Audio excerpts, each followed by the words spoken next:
잉글랜드 북동쪽 타인 위어즈 선덜랜드. 축구가 공동체의 어떤 의미인지 이해할 수 있도록 해주시고 축구가 어떻게 우리를 결속시켜줄 수 있는지 보여주시옵소서.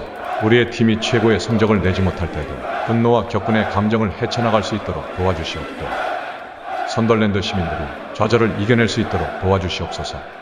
모두 열심히 일하는 선량한 자들이기 때문입니다. 우리 도시와 축구팀을 위한 올바른 사랑의 마음을 갖도록 인도해 주십시오. 그 사랑은 모두 열정에서 나온 것이기 때문입니다.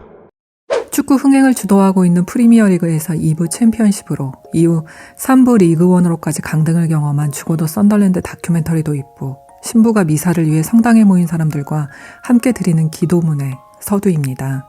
붐은 멈추지 않아야 한다고 말합니다. 산업화와 더불어 붐을 일으킨 축구의 공이 멈추지 않길 바란다는 건 아이러니하게도 여러 의미를 시사합니다. 거기에 사람들이 모여 미사까지 드릴 일인가 다큐멘터리 영상을 생각해보게 합니다. 대한민국 축구계는 혼란과 이변이 속출했고 1995년 출발해 좋은 성적을 거두며 영원할 것 같았던 지난해 강팀의 강등은 적잖은 충격이었습니다.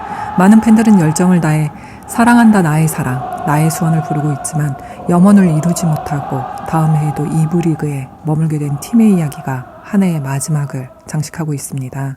책이 나온 곳은 대한축구협회장 정몽규의 자서전을 펴낸 곳으로 제목에서 알 수 있듯 수원 삼성 블루윙즈 이야기가 담겨 있습니다. 창단 비하인드 스토리에서 시작해 인프라 구축에서 레전드와 응원단까지 다루고 있는 책은 화려한 성공 뒤 이어진 씁쓸한 강등 과정도 함께 들여다볼 수 있습니다.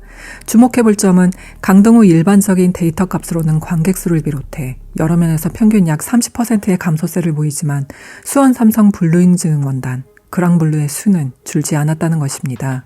오히려 전국을 누비며 기록을 세웠습니다. 이는 축구가 승과 패로 다니는 단순 공놀이가 아니라 분명 다른 매력이 있다는 방증이기도 합니다. 책에 언급된 내용은 아니지만 현재의 축구 형태가 갖추어지기 시작한 근대를 들여다보면 영국을 거치지 않을 수 없고 축구 클럽의 태동은 지역 특성과도 연결됩니다. 일례로 영국 군대에 무기 공장이 있었던 지역에서는 대포를 엠블럼에 새긴 아스널이 1886년 생겨났고 지역의 팬들은 스스로를 왕의 군대라 칭하며 자긍심을 형성했습니다. 반면 과거에는 이영표, 현재는 손흥민과 양민혁이 소속된 1882년 창단된 토트넘의 경우 아스널과 차별된 이미지를 강조하며 노동자 상징으로 북런던 더비를 구축하며 지역 내 연대감을 형성했습니다. 한국의 경우 8, 90년대를 거치며 광역 연고지 개념에서 도시 단위로 범위가 점차 좁혀지게 됩니다. 이후 월드컵과 맞물리며 프로축구 리그 규모를 키워야 한다는 공감대가 형성되었고 1994년 미국 월드컵에서 대한민국 국가대표팀을 이끌었던 김호 감독을 사령탑으로 1995년 수원 삼성 블루윙즈가 탄생합니다. 새로운 포메이션 도입과 중고교 인재 육성 인프라까지 갖추며 K리그 르네상스는 푸른색이라는 자부심을 키웠습니다. 이후 독일에서 선수로 활약하며 한국을 알린 차범근 감독이 부임하며 수원 삼성 블루윙즈는 새로운 시대가 열리는 듯 했지만 점차 퇴색하게 됩니다. 최근 챕터 2에서 이 시기를 새로운 시대, 체인지 블루로 다루고 있지만 개인적인 생각은 조금 다릅니다. 김호 감독 체제에서 자유롭던 식사 자리는 차범근 감독 취임 후 1군 선수들은 그에 맞는 대우를 받아야 한다며 1군 선수들만 앉을 수 있는 자리가 생겨났고 식당에는 칸막이가 쳐집니다. 프로로서의 품격과 지위를 강조하기 위해 행해진 하나의 에피소드처럼 설명되고 있지만 자유로운 식사 자리를 차별과 배제에 기반한 경직된 분리 공간으로 활용해야 했는지는 다소 의문이 생기는 부분입니다.